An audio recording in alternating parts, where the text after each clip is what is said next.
भारतवर्ष के सबसे लोकप्रिय शो में आपका स्वागत है। अश्वत्थामा महाभारत का एक अमर योद्धा, जिनके लिए अमरता वरदान नहीं एक श्राप थी।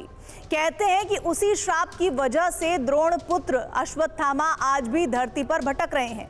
यहाँ तक कि कई जगह पर उन्हें देखे जाने का दावा किया जाता है।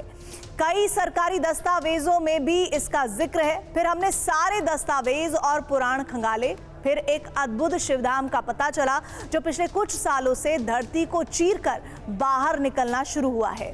स्थानीय लोगों के दावे के मुताबिक उस शिवधाम में आज भी अश्वत्थामा आते हैं, लेकिन पूजा करने नहीं बल्कि किसी का इंतजार करने। रात भर इंतजार करते हैं, फिर निशान छोड़कर चले जाते हैं।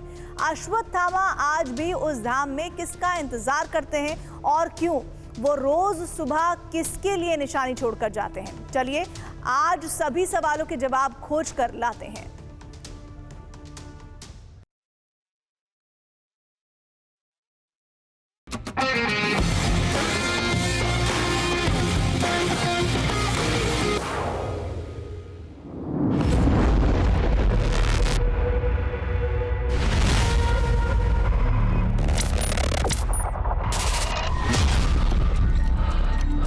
तो यहां भी कुछ नहीं दिख रहा।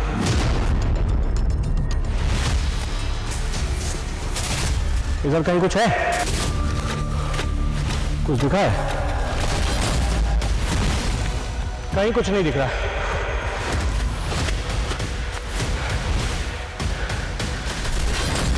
कहीं कुछ भी नहीं।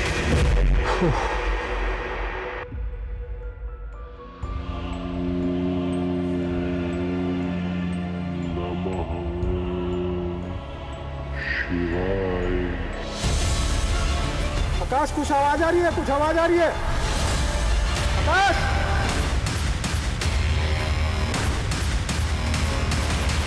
ये क्या है?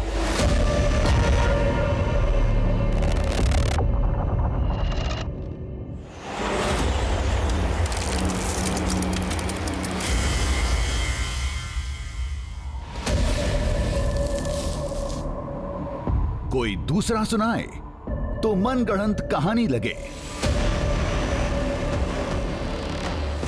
सबूत आंखों से दिखें तो खुद पर से विश्वास उठ जाए। ये देखो, ये क्या है? लाल सा।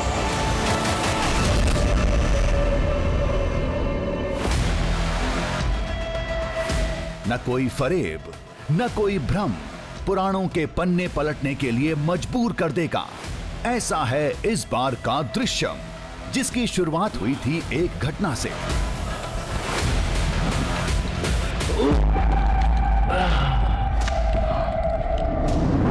यह घटना है आंध्र प्रदेश में नेल्लूर जिले के एक छोटे से गांव पेरुमल्लापाडु की।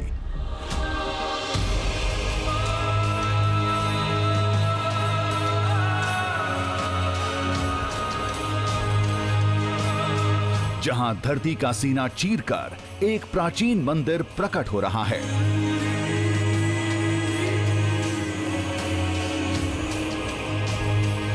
एक बड़ा हिस्सा अभी भी रेत में दबा है।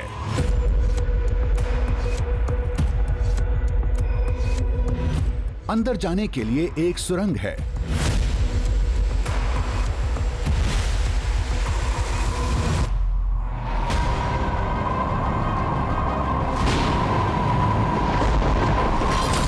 कहते हैं रात के वक्त यहां कुछ होता है,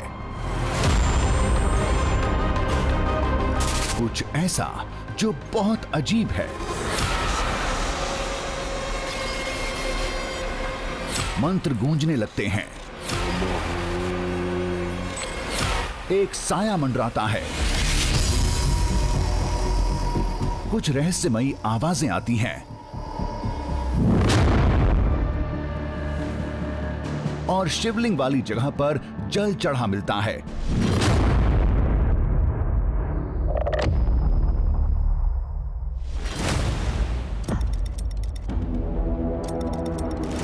जिस खंडहर में जाने से हर कोई कतराता है, वहां आधी रात पूजा करने कौन आता है?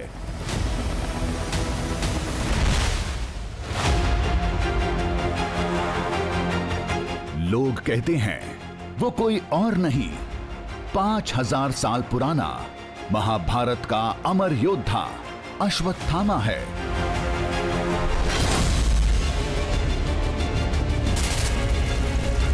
इधर आज भी अश्वत्थामा घूमते रहता है। अश्वत्थामा आको पूजा करता है। मंदिर में वो पूजा होता है, उसका जल चढ़ता है। कभी कौन आता है पता ही नहीं है। सुबह सुबह खुद हम जाके देखा है उसको भी।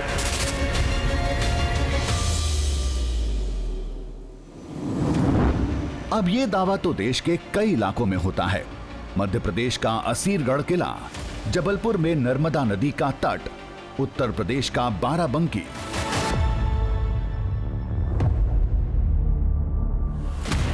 फिर जमीन में दबे इस धाम में ऐसा क्या है? हम क्यों माने कि यहां अश्वत्थामा आता है? गांव वालों ने कहा, यहां आज जो हो रहा है वो युगों पहले पुराणों में लिखा जा चुका है।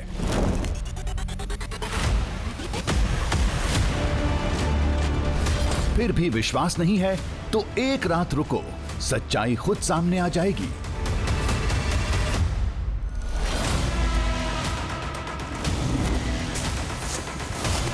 इधर कहीं कुछ है? कुछ दिखा है? ये देखो, ये क्या है? ये क्या है? लाल सा।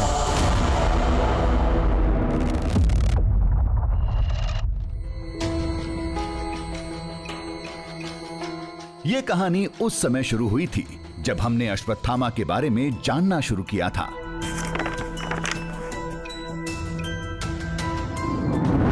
ये तो सभी जानते हैं कि श्री कृष्ण ने अश्वत्थामा को अमर होने का श्राप दिया था। माथे पर लगी मणि भी निकाल ली थी। श्री कृष्ण ने कलयुग में कल्कि भगवान के जन्म के बाद अश्वत्थामा के मोक्ष मिलने की बात कही थी।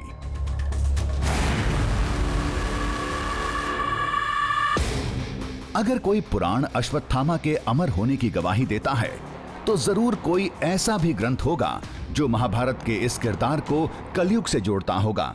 हमारी ये खोज खत्म हुई कल्कि पुराण पर।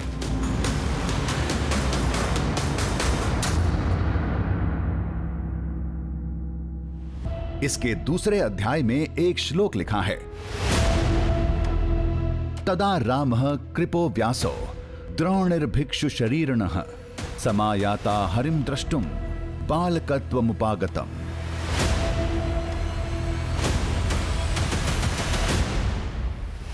मतलब जब भगवान विष्णु का कल्कि के रूप में जन्म होता है तब 4 पौराणिक चिरंजीवी किरदार भिक्षु बनकर उन्हें देखने जाते हैं, जिनमें परशुराम, कृपाचार्य, वेदव्यास के साथ अश्वत्थामा भी होते हैं।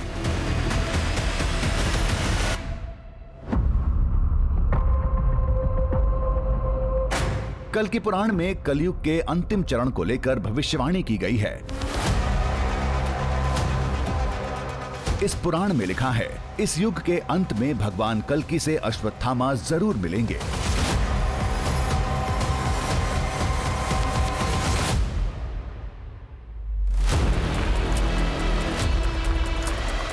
अब बस इतना मालूम करना था कि आंध्र प्रदेश के नेल्लूर में उस मंदिर में क्या होता है। क्या वाकई उस इलाके का नाता महाभारत या उसके किसी किरदार से है?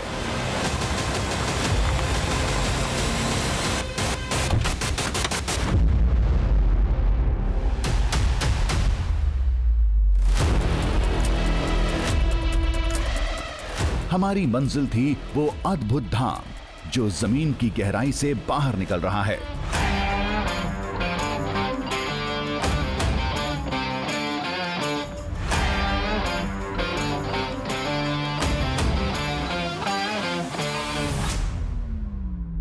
वहां तक पहुंचने के लिए सबसे पहले पेन्ना नदी के किनारे से सफर शुरू करना होगा और वहां तक पहुंचने के लिए हमें इस किले से नीचे उतरना होगा उस नदी के किनारे तक पहुंचने के लिए।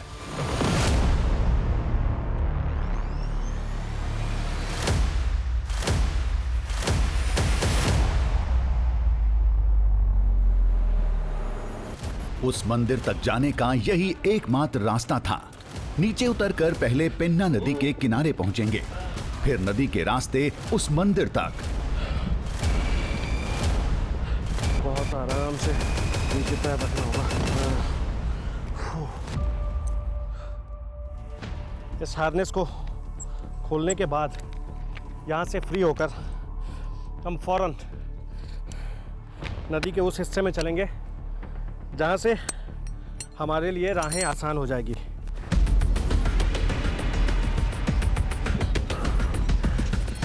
नदी के इस हिस्से में बोट नहीं मिलती। हमें किनारे का रास्ता पकड़कर उस धाम तक पहुंचना होगा। दूरी ज्यादा है, लेकिन पैदल चलने के सिवा कोई चारा नहीं था।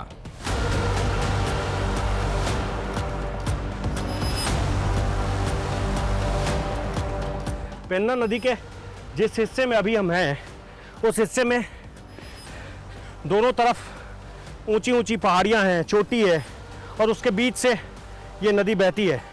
लेकिन देखते ही देखते इसका लैंडस्केप बदल जाएगा। नदी वही रहेगी, पेन्ना नदी, लेकिन उसके आसपास पत्थर नहीं मिलेंगे, मिट्टी भी नहीं, बिल्कुल रेत। एक बात हैरत में डालती है, अश्वत्थामा को देखे जाने के दावे पहले भी हुए हैं, लेकिन दक्षिण भारत से ये पहली बार था। लेकिन दिशा कोई भी हो, आज तक किसी ने अश्वत्थामा को नहीं देखा है।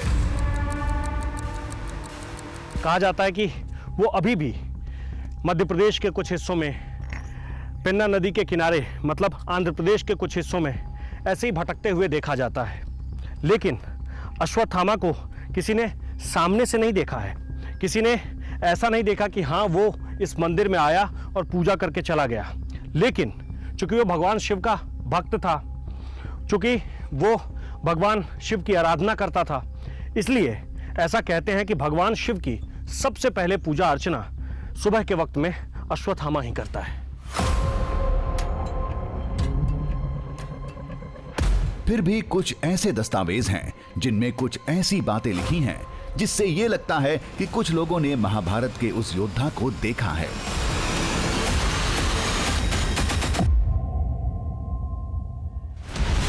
पृथ्वीराज रासो के मुताबिक 1192 में जंगलों में पृथ्वीराज चौहान को एक शख्स मिला था जिसके माथे से लगातार खून बह रहा था।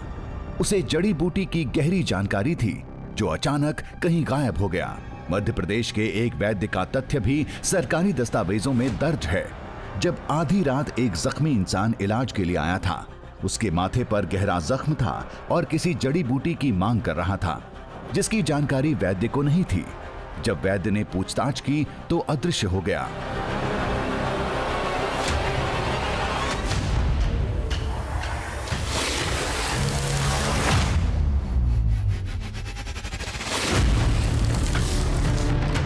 माना जाता है कि वो रहस्यमय शख्स अश्वत्थामा थे, क्योंकि शिव पुराण की शतरुद्र संहिता के मुताबिक द्रोणपुत्र जड़ी बूटी के गहरे जानकार थे।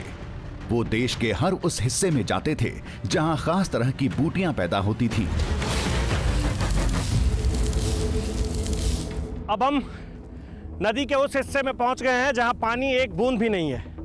चारों तरफ रेत ही रेत है, सिर्फ रेत। और ये वो जगह है जहां से उस मंदिर तक पहुंचने में बहुत ज़्यादा वक्त लगने वाला नहीं है, क्योंकि यहाँ से रेत के टीले ठीक सामने दिखने शुरू हो गए हैं।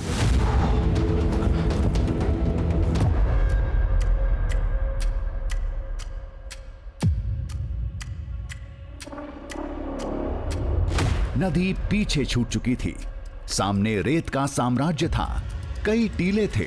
इन्हीं टीलों में से किसी एक के पीछे वो पौराणिक मंदिर था।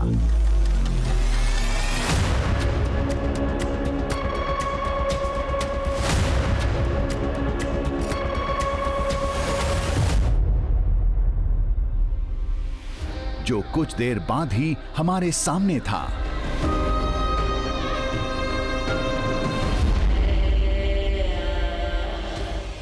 ये एक अद्भुत नजारा था। मंदिर का केवल ऊपरी हिस्सा दिख रहा था, बाकी रेत में दबा था।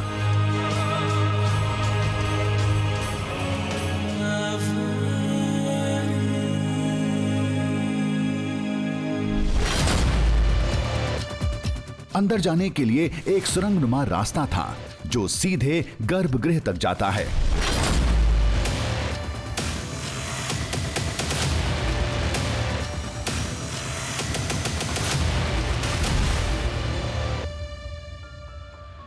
मंदिर का ढांचा अब से कुछ साल पहले ही बाहर दिखना शुरू हुआ है, लेकिन मंदिर इस जगह पर कब से है इसके बारे में सही किसी को कुछ भी मालूम नहीं है।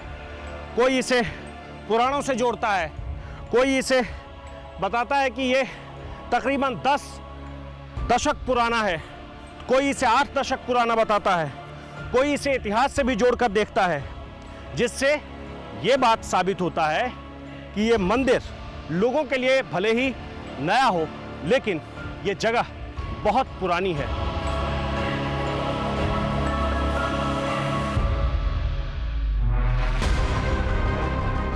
लोगों के मुताबिक ये पूरा इलाका सैकड़ों साल पुराना है। यहाँ कई मंदिर थे जो वक्त के साथ दब गए, जिनमें से एक ये अब धीरे धीरे अपने आप बाहर निकल रहा है।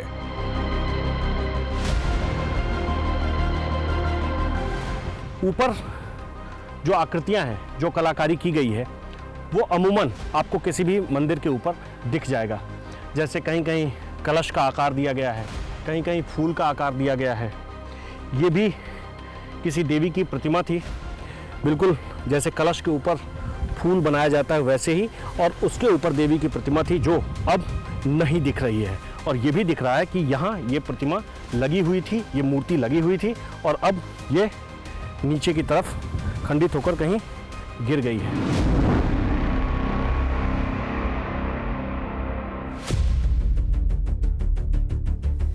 आसपास नंदी की कई मूर्तियां थीं।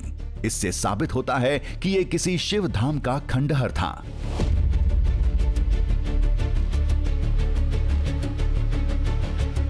मंदिर में ईंटों का इस्तेमाल था जो पुराने जमाने की लग रही थीं।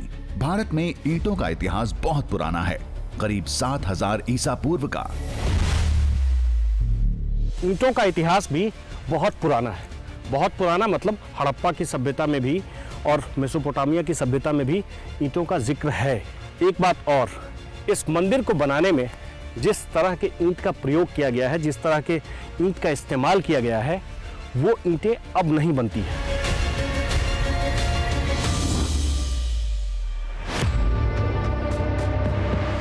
हमारे लिए इतिहास से ज्यादा वर्तमान मायने रखता है। कहते हैं इसी मंदिर में मध्य रात्रि के वक्त अश्वत्थामा आते हैं।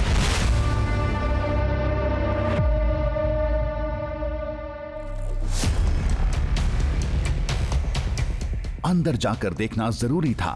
खंडहर में सांप और जहरीले कीड़े हो सकते हैं, जूता नहीं खोल सकते, लिहाजा जूते पर कवर लगाकर अंदर गए।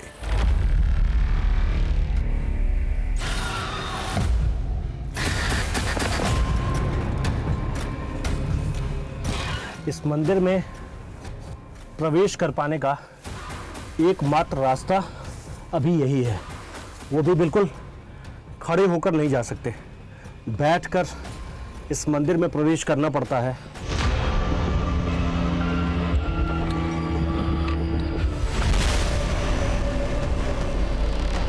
कदम रखते ही खतरे की घंटी बजी। सामने सांप की मौजूदगी के निशान मिले।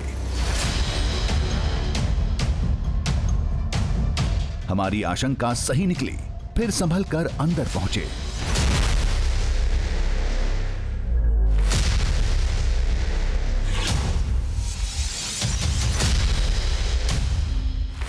अंदर ना कोई मूर्ति थी, ना कोई शिवलिंग, बस एक छोटा गर्भगृह था।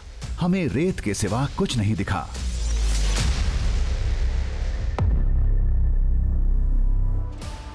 जैसे किसी भी मंदिर में ये माना जाता है कि उसके गर्भगृह के बीच में मूर्ति होती है या फिर शिवलिंग होता है, वैसे ही इस मंदिर के लिए भी ये माना जाता है कि शिवलिंग मंदिर के ठीक बीचों बीच इसी किसी जगह पर है।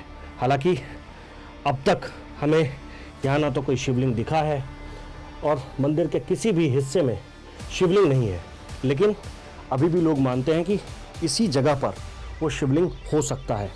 हालांकि हमने कोशिश ज़रूर की है और अभी भी हम ये देखने, ये जानने की कोशिश कर रहे हैं कि क्या वाकई में रेत में दबा हुआ शिवलिंग इस मंदिर के बीच में है।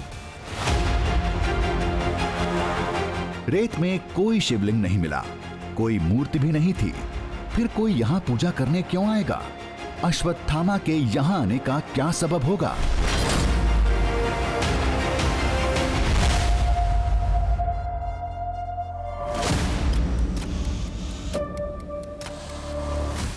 मामला समझ में नहीं आ रहा था। पास में एक गांव है, वहां जाते हैं, शायद इस पहेली को सुलझाने का कोई सुराग मिल जाए।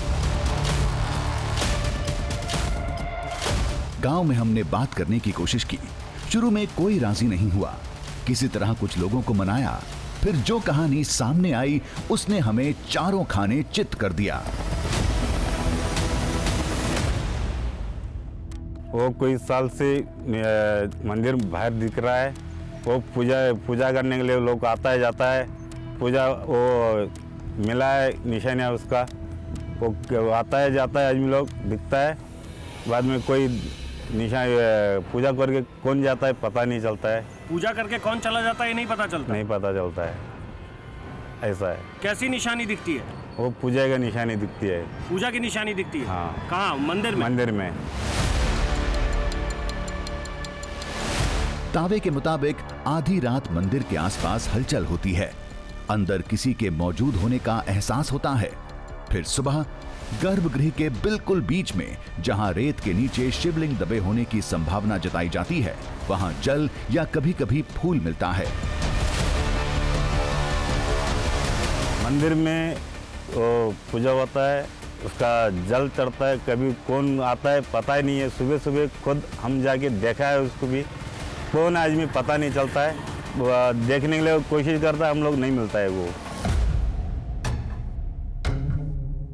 अश्वत्थामा ही क्यों, वो तो कोई भी हो सकता है। कोई आम गांव वाला या फिर पास के इलाके का कोई शख्स। तो लोगों ने इस तर्क को सिरे से खारिज कर दिया। वहां आधी रात कोई इंसान पूजा करने नहीं जाता।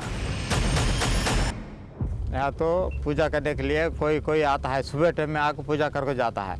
वो कोई को पता कि भाई हमें तो अश्वत्थामा आता है बोल कर हम लोग गांव में लोग समझते हैं ये अश्वत्थामा आको पूजा करता है। वो अश्वत्थामा है, इतने पक्के से कैसे कहा जा सकता है?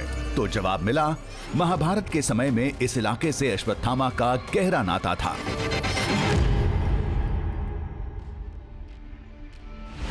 आज जहां रेत और मंदिर का खंडहर है, वहां महाभारत काल में सैकड़ों मंदिर थे, जहां दुनिया भर से लोग आते थे। उस इलाके में कभी उम्दा किस्म की जड़ी बूटियां पैदा होती थीं, जहां कभी कभी द्रोणपुत्र अश्वत्थामा भी आया करते थे। शिवधाम मंदिर में अपने आराध्य की पूजा करके कुछ दुर्लभ प्रजाति की जड़ी बूटियों को लेकर वापस चले जाते। ये इलाका पूरा जड़ी बूटियों से भरा हुआ पड़ा है। एक बात सुनो, बाकी इधर आज भी अश्वत्थामा घूमते रहता है। क्या मालूम वही तो अश्वत्थामा आज भी इधर आके जड़ी बूटियों की तलाश में घूमता है कि क्या है, किसी को पता नहीं है। तो क्या अश्वत्थामा आज भी किसी जड़ी बूटी के लिए भटक रहे हैं? अपने माथे के घाव के लिए इलाज तलाश रहे हैं, जैसा मध्य प्रदेश के एक वैद्य ने दावा किया था, जैसा पृथ्वीराज रासों में लिखा है।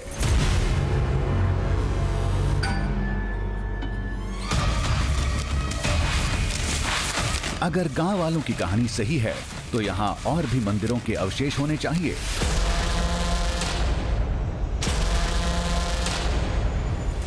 ये सोचकर हमने जैसे ही रेत में हाथ डाला, जमीन में दबे मंदिर का एक हिस्सा सामने आ गया।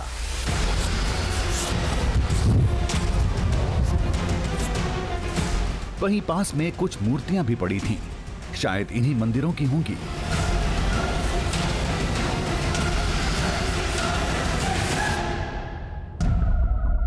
कुछ खंडित मूर्तियां हैं, 1 2 3 4।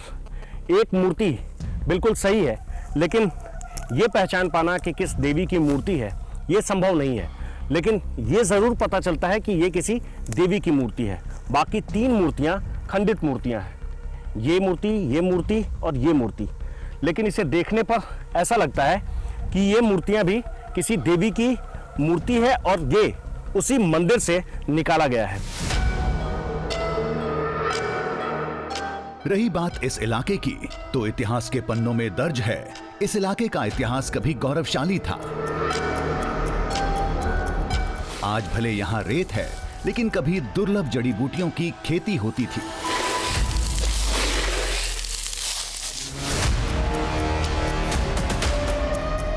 पूरा इलाका शिव का अद्भुत संसार था। इसका सबूत है इस जगह का नाम।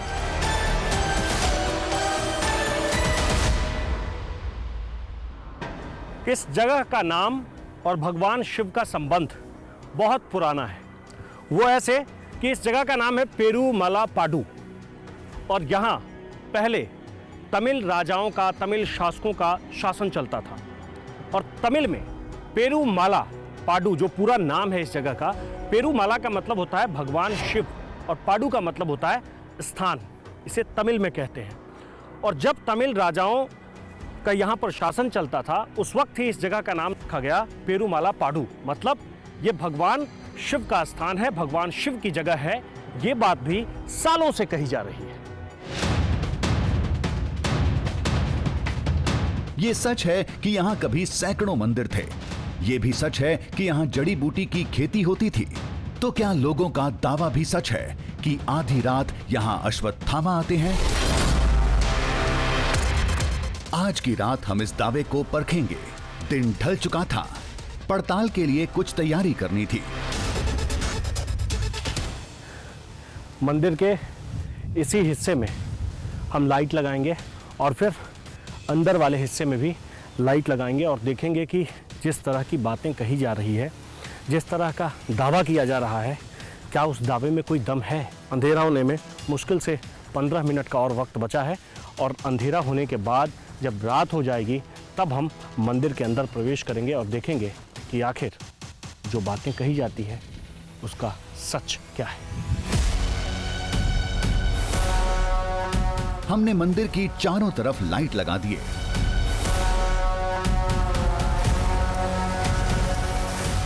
एक छोटी हलचल भी अब हमसे छुप नहीं पाएगी। अंदर कैमरा भी लगाना था। ये गोप्रो कैमरा है। अब इसे तुम कहीं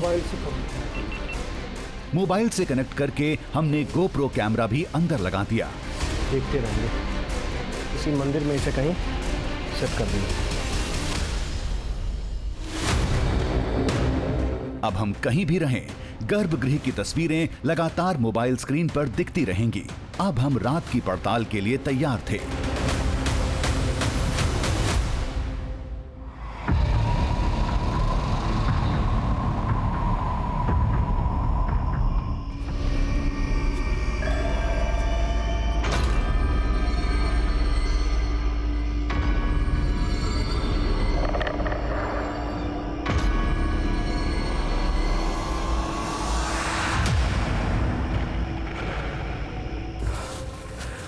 मंदिर के अंदर हमने बहुत सारी लाइटें लगा दी है।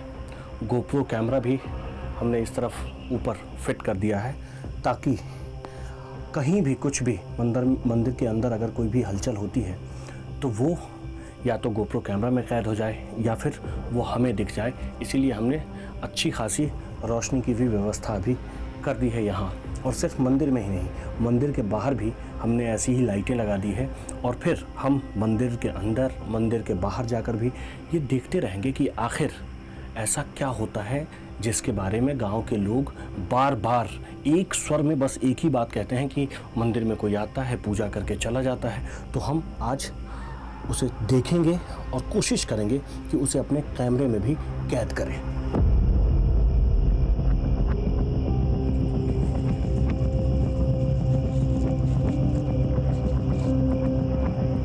सोचकर बेहद अजीब लग रहा था।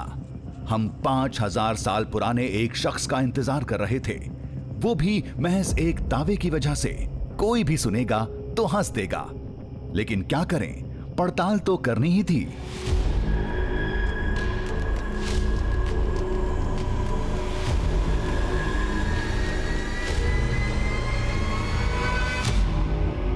रात के तकरीबन 1 बज रहे हैं और अभी तक ऐसी कोई भी हलचल दिखाई नहीं दी, ना तो कहीं कुछ दिखाई पड़ रहा है। और यहाँ जब मैं ये बात बोल रहा हूँ तो वो आवाज़ मुझे खुद ही सुनाई पड़ रही है। ऐसा लग रहा है जैसे वो आवाज़ वापस मेरे ही कानों तक पहुंच रही है।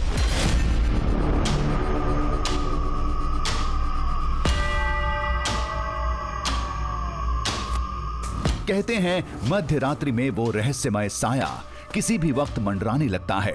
कुछ मंत्र गूंजते हैं, फिर सुबह मंदिर के अंदर गर्भगृह के बीच में जलाभिषेक के निशान मिलते हैं।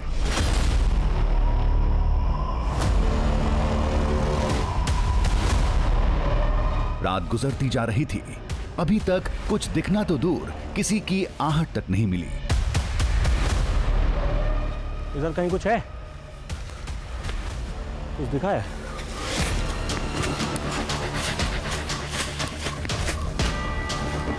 नहीं, तो यहां भी कुछ नहीं दिख रहा।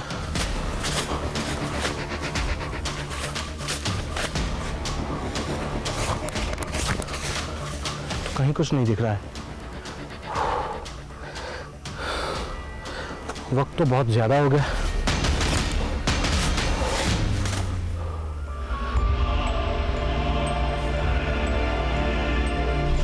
हमने मंदिर के अंदर और बाहर दोनों तरफ पहरा लगा रखा था। यही वो जगह थी जहां पूजा के निशान मिलने का दावा किया जाता है। माना जाता है कि यहीं रेत के कुछ फीट नीचे शिवलिंग दबा होगा, जिसकी पूजा करने अश्वत्थामा आते हैं।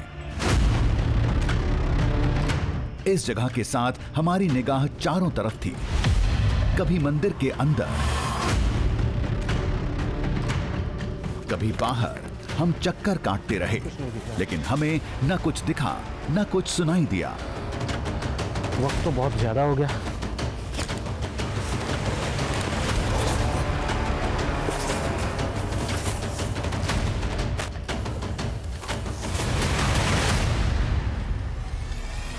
ये तो कहीं कुछ भी दिखाई नहीं पड़ रहा है। पूरी रात करीब करीब बीत गई इंतजार करते करते, लेकिन ना तो कोई निशानियां अंदर दिखी, ना तो मंदिर के बाहर कोई निशानियां दिखी। कहीं भी कुछ भी ऐसा नहीं दिख रहा है। रात गुजरती जा रही थी। थोड़ी देर में सुबह हो जाएगी। हम चौकन्ने होकर हर तरफ देख रहे थे, लेकिन ना किसी की मौजूदगी के निशान मिले, ना किसी पूजा के।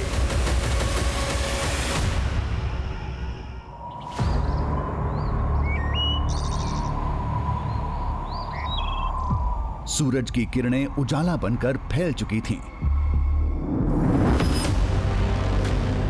मंदिर के गुंबद के सामने हम खाली हाथ खड़े थे। क्या हम किसी झूठी कहानी के शिकार हो गए थे? अगर अश्वत्थामा रोज आते हैं तो आज क्यों नहीं आए?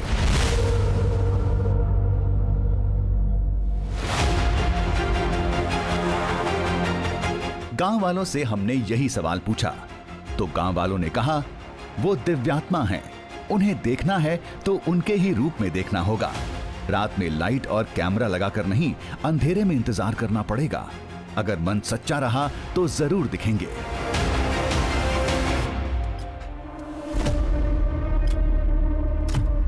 बात थोड़ी हजम नहीं हुई। फिर सोचा एक बार और परखने में क्या हर्ज है, शायद कहानी को एक निर्णायक मोड़ मिल जाए। ये सोचकर हम रात होने का इंतजार करने लगे।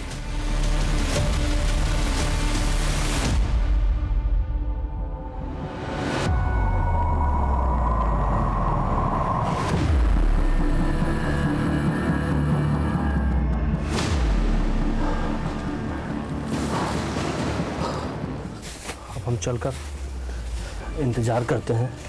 आज ना तो मैंने कोई गोप्रो कैमरा लगाया है, ना ही हमने कहीं बाहर या अंदर कोई अतिरिक्त लाइट लगाई है।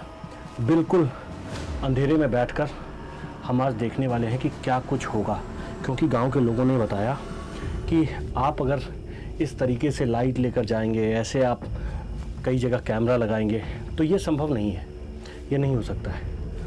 तो इसका दूसरा उपाय उन्होंने बताया कि आप अंधेरे में खुद जाकर बैठिए, किसी कैमरे के भरोसे मत रहिए। तो हमने ये तय किया कि हम गोप्रो कैमरे के भरोसे या किसी भी कैमरे के भरोसे नहीं रहेंगे। हम वैसे ही बैठकर देखेंगे कि क्या कुछ दिखता है। बंद कर दो, इसे बंद कर दो, ऐसे ही रहेंगे। बंद कर दो इसको। उस लाइट को भी बंद कर दो, उस लाइट को भी बंद करो।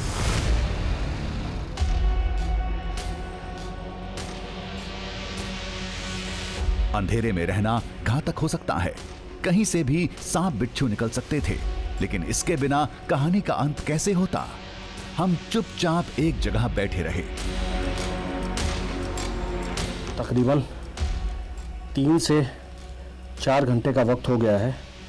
रात के अभी 2 बजने वाले हैं, लेकिन अभी तक ऐसा कुछ भी यहाँ नहीं दिखा है। किसी भी हिस्से में ऐसा कुछ नहीं दिख रहा है। हमें थोड़ा भी एहसास नहीं था कि मंदिर की बनावट हमारे लिए बड़ी मुश्किल खड़ी करने वाली थी। इस शिवधाम का केवल ऊपरी हिस्सा धरती से बाहर है, बाकी हिस्सा अभी भी रेत में दबा है। हम गर्भगृह में थे, जो जमीन से करीब 5 फीट नीचे था।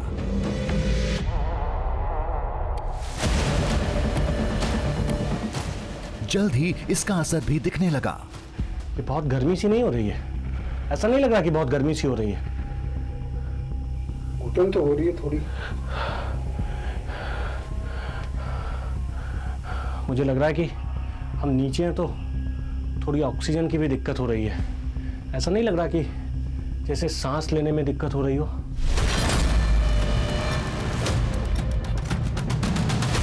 कल रात हम कई बार बाहर निकले थे। अंदर लाइट भी जली थी, शायद इसकी वजह से घुटन महसूस नहीं हुई। लेकिन आज हम लगातार अंदर बैठे थे। अंधेरे की वजह से घबराहट भी हो रही थी। अब तो सांस लेना दूभर हो चुका था।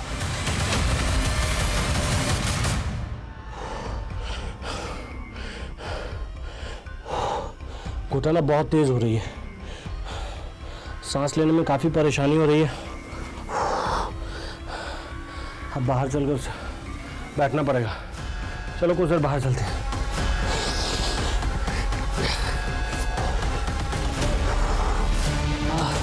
आ जाओ।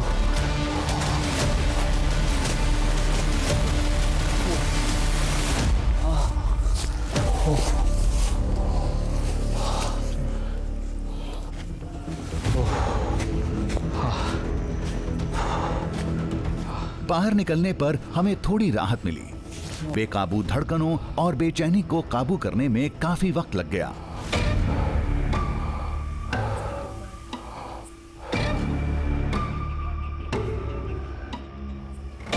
अंदर जाने के ख्याल से ही दिल घबरा रहा था, लिहाजा बाहर बैठकर खुद को शांत करने लगे।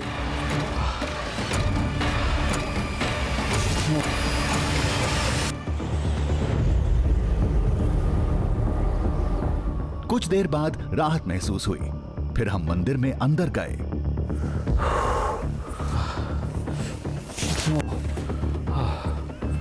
ये कितनी देरी हुई?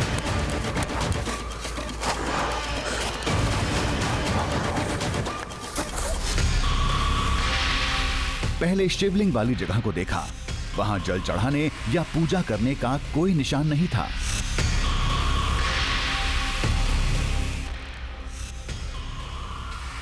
तो अचानक ही कुछ देर पहले गया था, जैसे लगा है पता नहीं कब गए थे, लेकिन यहाँ तो ऐसा कुछ भी नहीं दिख रहा है। अब तय था, गांव वालों ने अश्वत्थामा की झूठी कहानी फैला रखी है।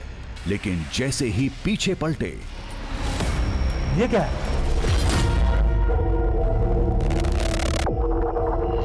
सामने जो दिखा उस पर भरोसा नहीं हो रहा था।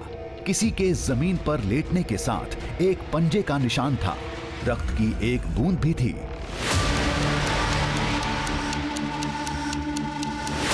ये तो ऐसा दिख रहा है जैसे कोई यहाँ लेट कर गया हो। और ये हाथ के छाप बने हुए हैं। ये क्या गिरा हुआ है? ये देखो, ये क्या है? तर्क तो कई थे। किसी कीड़े के रेंगने से निशान बना होगा। ये लाल रंग किसी जीव का हो सकता है। अंधेरे में हमसे ही पंजे का निशान बन गया होगा। लेकिन ये सारे संयोग एक साथ एक जगह पर एक ही समय में बन जाने की बात हलक से नहीं उतरती। ये तो बड़ा अजीब है। ये हैरान करने वाला है। मैं तो सोचा था कि लोग कहते हैं कि यहाँ कोई जल चढ़ाने आता है, कोई पूजा पाठ करने आता है, लेकिन ये क्या है?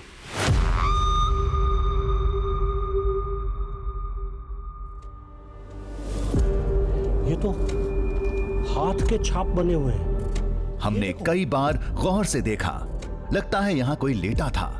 इधर सिर होगा जहां से खून की बूंदें टपकी होंगी, इधर पैर, और यहाँ पर उसने हाथ रखे होंगे। जो भी शख्स यहाँ लेटा होगा उसकी तस्वीर कुछ ऐसी होगी। ऐसा लग रहा है जैसे कोई लेट कर गया हो, यहाँ से बिल्कुल आकर लेट गया था।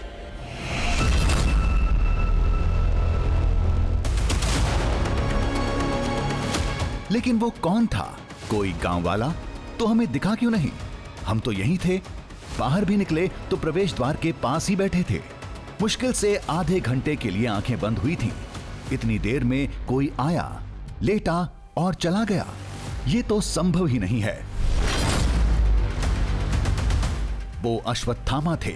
ये बात दिमाग मानने के लिए तैयार नहीं था। माना मंदिर की कहानी उनसे जुड़ती है। जड़ी बूटियों की तलाश में 5000 साल पहले यहां आते थे, पूजा करते थे।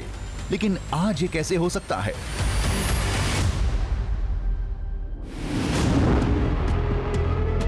चक्कर समझ में नहीं आ रहा था। कहानी एक अजीब से मोड़ पर फंस चुकी थी। लेकिन जानकार तो यही कहते हैं, महाभारत में लिखा है, अश्वत्थामा कलयुग के अंत तक जिंदा रहेंगे। वेद और ग्रंथ झूठ नहीं बोलते। अश्वत्थामा बलिर्व्यासो हनुमांश्च विभीषणः कृपः परशुरामश्च सप्तैतांश चिरजीविनः। ये 7 चिरजीवी हैं। इसका मतलब है कि अश्वत्थामा विद्यमान हैं और महाभारत इत्यादि की कथाओं में भी कहीं भी अगर हम पढ़ें तो उससे यह ज्ञात होता है कि अश्वत्थामा विद्यमान है।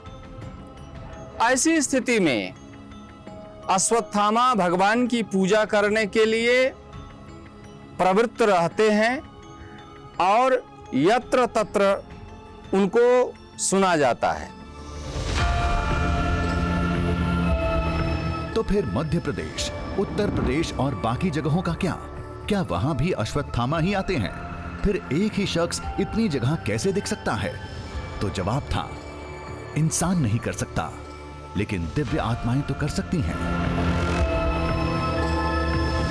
महाभाग्यवान देवता होने के कारण उनके पास अपनी एक शक्ति होती है। सो अश्वत्थामा में एक इच्छा शक्ति है। इच्छा के अनुसार गमन करने का उनको आशीर्वाद प्राप्त है, इसलिए वो जहाँ कहीं भी अपनी इच्छा के अनुसार जा सकते हैं। जिस देवता का अर्चन चाहे उस देवता के अर्चन में वो प्रवृत्त होते हैं।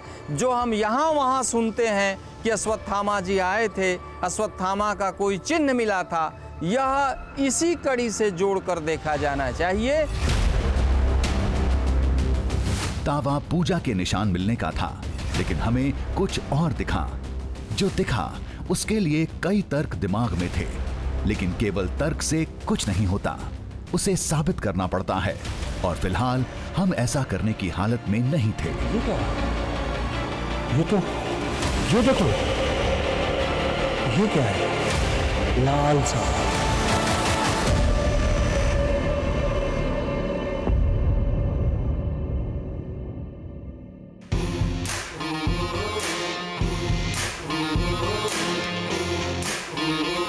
दरिया में झांकेंगे, पर्वत को नापेंगे, बांधेंगे धरती को अंबर की डोरों से।